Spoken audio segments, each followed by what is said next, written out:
Good evening, guys. Welcome to Math Ninja Academy. So today we'll be solving the following wave equation.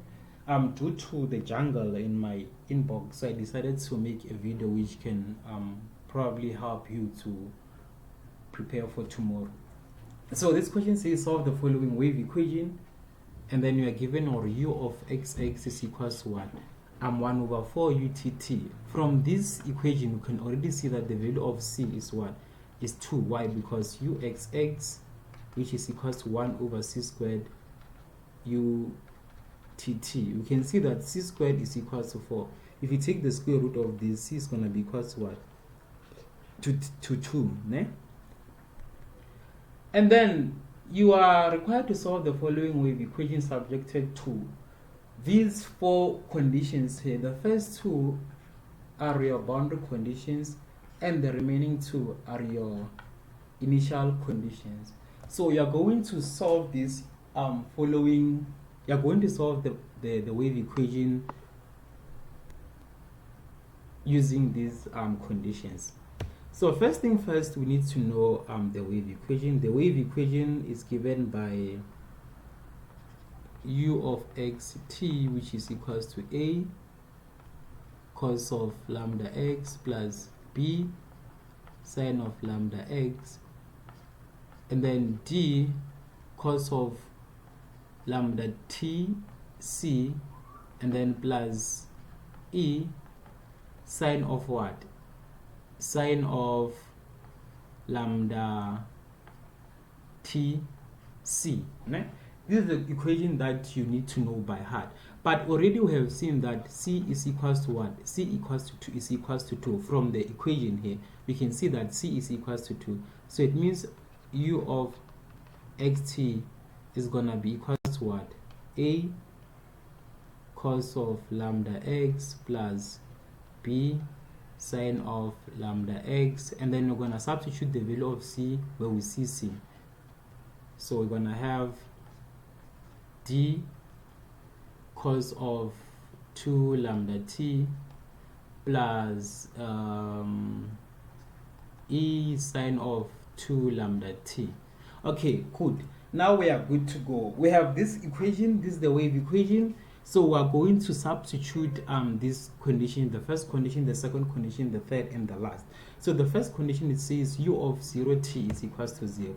So we're having our first condition here, which says u of 0t is equals to 0. So we are going to substitute our first condition. So u of 0t is equals to what? To a cos of lambda 0. Remember, we're dealing with the function of x and t. Where there is x, they place 0. It means wherever you see x in this equation, you're gonna put what? You're gonna put 0. So plus b sine of lambda 0, and then all this guy is gonna remain the same because we don't have any x here.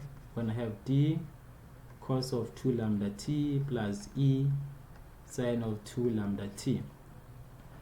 With our knowledge of Fourier, we know that sine of 0 is gonna be 0, and then cos of 0 is gonna be y. So I'm gonna end up with u of 0t is equals to a into d cos of 2 lambda t plus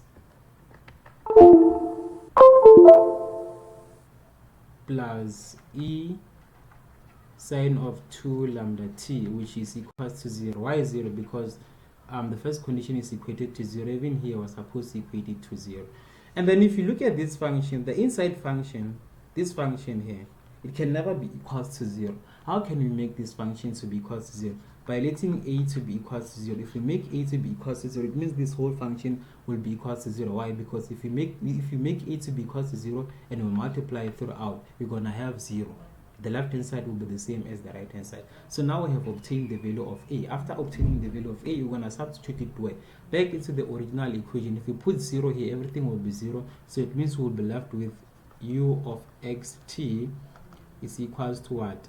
B sine sine lambda x, and then multiply by d cos of 2x 2 lambda t plus e sine of lambda t sine of lambda 2 lambda t. Okay, cool. We are here. We substituted the first condition, we obtained the value of a, and then we substituted it back, and then we ended up with a new equation. So now we're going to substitute the second equation, the second boundary equation, which is u of pi t. So we're going to have u of pi t. Let's see, with u of pi t, u of pi t is equals to what? 0. So u of pi t, it means or wherever you see x, you're gonna put pi. So you're gonna have b sine of okay, before we actually substitute this condition, you see here we're having b, d, and e. It's gonna be difficult for us to work with this lot of constant. So we're going to reduce this equation by using by letting something to be equal to something. So we're going to let BD to be equal to F and BE to be equal to H, because you see, if we substitute here, we're going to end up with a lot of unknown constant, and then it's going to force us to use simultaneous. So we're going to let BD to be equal to F and BE to be equal to H. Therefore, we're going to end up with U of xt is equal to sine of lambda x into what? Our D is going to be F cos of 2 lambda t plus H sine of 2 lambda t. Ne? So now we can literally substitute our condition. Our condition, it was what? We had our condition as u of pi t is equals to 0. This is the condition. So we're going to have u of pi t, which is equals to sine of pi lambda into F cos of 2 lambda t. We don't have x here, we're going to keep it the way it is. H of sine 2 lambda t, and then we equate it to what? To 0. Why? Because our condition says is equals to 0. But then if you look at this function will also never be equals to 0. This function here will never also be equals to 0. So we're going to have sine of pi lambda, which is equals to sine of n pi. Ne? We're equating it to 0. It's sine of lambda, it's actually sine of pi lambda is equals to 0, but we know that from Fourier we have sine of n pi, which is equals to 0. That's why equating this, because they're both equals to 0. Therefore, if you are having sine and sine, you can literally just equate the argument. So we're going to have pi lambda is equals to n pi. If we divide both sides by pi, we're going to have lambda, which is equals to what? Lambda, which is equals to n. So we're going to substitute the value of n where? Into this equation. Wherever we see lambda, we're going to put n. So we'll end up with a new equation. We're going to end up with u of xt, which is equals to what?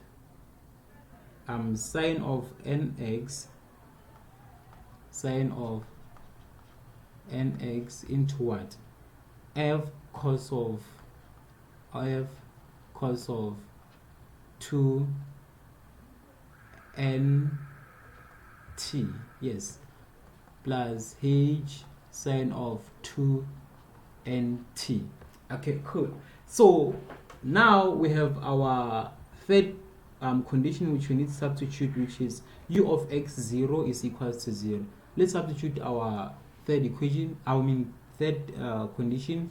U of x0 is equals to 0. It means where we see time, you're going to put 0.